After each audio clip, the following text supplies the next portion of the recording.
লে এদর সিগারেট ধরো। আবার রোজা রাখছি না, তুই সিগারেট ধরে তো কস। ও রে, আমি তো ভুলেই গেছি আমার রোজা। খেলে খেল। দোষ, তোর গার্লফ্রেন্ডের কি খবর রে? আর আমার গার্লফ্রেন্ড ওই কি আমার কথা শোনার হনে কি করে না করে, উল্টা পাল্টা ফুলাফানের লাগে চলাফেরা করে। ওর লাগে ওনার সম্পর্কে বেশি দিন টিকবো না রে। দোষ, তোর গার্লফ্রেন্ড তো দিন দিন করা একটা মাল হয়ে গেছে। ফেসবুকে এমন ছবি ছাড়ে, ওটা দেখতে দেখতে আমার সেরি খাওয়ার সময় পার হয়ে গেছে গা, আমি কইতেও পারি না। কি কাজ বন্ধু, সত্যি নাকি? কই দেখি। আরে হ বেটা, এই দেখ। দোষ, তুই যাই কস, তোর গার্লফ্রেন্ডটা কিন্তু করা, আর যে ছবিটা ছাড়ছে দেখোস, মাথা নষ্ট কিন্তু। দেখছো বন্ধু কি সব ছবি পোস্ট করছে, এর লিগে তোর আমি ছাড়িয়ে দিতে চাইতেছি। ওরে তো না রে, নতুন মাল জোগাড় করা লাগবো। আচ্ছা তোরা তো আমি একটা কথা কই, তুই তো ওর লগে অনেক দিনই প্রেম করছস, তোর গার্লফ্রেন্ড আমার দিয়ে দে, আমি কয়েকদিন প্রেম করি, ঘুরি ফিরি, তারপর ছেড়ে দিই মনে। আচ্ছা যা, আমি তোর লাগে 2-3 সপ্তাহ কথা কইছি, এখন তুই রুলে এলা। বেশি দিন কথা কইস না, অল্প দিন কথা কে ছেড়ে দিস। আর না বেটা, আঙ্গুলে ছিলস না, আমরা ভাই তো সবগুলাই এক, 3 দিন কথা কমু, 4 দিনে গেলা ছেড়ে দিমু, যা বাসায় যা। আইসা বইসা ল ব তাস খেলি। শুরু দে।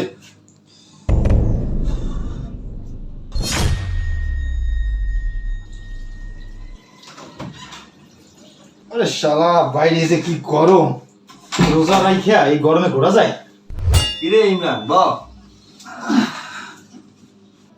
কিরে নতুন গার্লফ্রেন্ড জুড়াইলি, কই গেছিলি? এমন গামাইন না কে? আরে বেডা, এই গরমের মধ্যে রোজা রাইখে ডেটিং করে শান্তি আছে? বাইরে যে পরিমাণ গরম, লইয়ে গেছিলাম বেটা ফার্ম গেট, ওই জাস্ট রিল্যাক্স হোটেলে। হ্যাঁ শালা, কিসের রিল্যাক্স, যাই ঢুকছি বলে কারেন্টটা চলে গেছে। শুধু শুধু বেটা আমার টাকাটাই নষ্ট হয়ে গেছে, তারপর ওরে বাসায় পাঠাই দিয়ে চল্লিশ। তো তুই ওরা হোটেলে নিয়ে গেছিস কি লিগা? তুই ওরা রুমে নেই তুই? তা বেটা কথাটা মন্দ করে না, আসলে ভুলে গেছে। আচ্ছা হন, আমি সোহাগের গার্লফ্রেন্ড কালকে ফেসবুকে একটা ছবি ছাড়ছে, দেখলে বেটা মাথা নষ্ট। এই দেখ। আরে মামা, এক কি জিনিস রে, এত পুরোই করা। আর আমি কিলোই শালা আজকে হোটেলে গেলাম। এই শখ মামা, মালটার নাম্বারটা দে তো। ধর বেটা, তুই কি কস? আরে গার্লফ্রেন্ড বেটা আমি নিয়ে নিছি, আমার কাছে এই মায়ের নাম্বারও আছে। আমি 2-3 দিন রিস্কাতে ঘুরুম, তারপর তো ছেড়ে দিব, তখন তোর মন ছেড়ে তুই নিয়ে যাইস। এই তোরা কি ভুল লাগেছ তোমার না রোজা? আরে আমরা রোজ এটা আমার মনে আছে বেটা। এখন আমার সোহাগের আজকে মনটা খারাপ, তোর কাছে টেলিগ্রাম গ্রুপে যে লিঙ্কটা আছে না, ওই লিঙ্কটা সোহাগকে দিয়ে দিস। কিরে সত্যি তোর কাছে টেলিগ্রাম গ্রুপ আছে? লিঙ্ক পাঠা, তাড়াতাড়ি পাঠা। আজকে তো বেটা ইফতারের পরে জমায় দু। আচ্ছা দিমনে পাঠাইয়ে। পারবেজ এই কার্ডটি বাট আবার নতুন করে, ইমরান আইসে এক লগে খেলি। ওই ভালো কথা, রিফেত না রোজা রাখছে, পরে আসার সময় দেখলাম ওই পানি কি রোজা ভাঙতে। কি কইলি? ওই রোজা লয়ে বন্ডামি করে? এই চল তো দেখি। চল।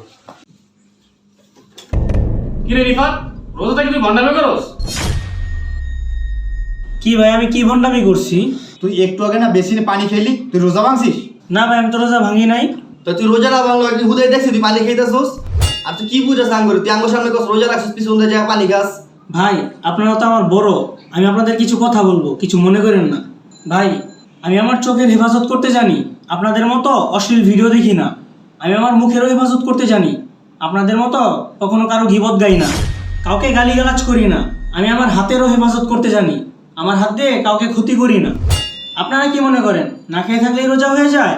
রোজা রাখলে 5 ওয়াক্ত নামাজ পড়তে হয়, কোরআন তেলাওয়াত করতে হয়। কিন্তু আপনারা কি করেন? সময় কাটানোর জন্য সারাদিন তাস খেলেন, ফোন নিয়ে পড়ে থাকেন।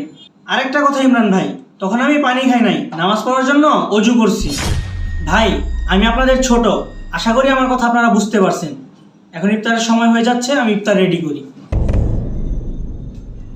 আসলে ইমরান, ও আমাকে ছোট ভাই যে কথাটা বলছে, আমরা ওর বড় ভাই এই কথাটা মাথা আনতে পারিনি। এটা আমরা আমাদের ভুলটা শোধরাবো, আমরা আজকে থেকে নামাজ পড়বো। আর সোহাগ, রুমে যে কাজগুলো আছে সবগুলো ফালাই দিবি। হ্যাঁ বন্ধু, তুই ঠিকই বলছো।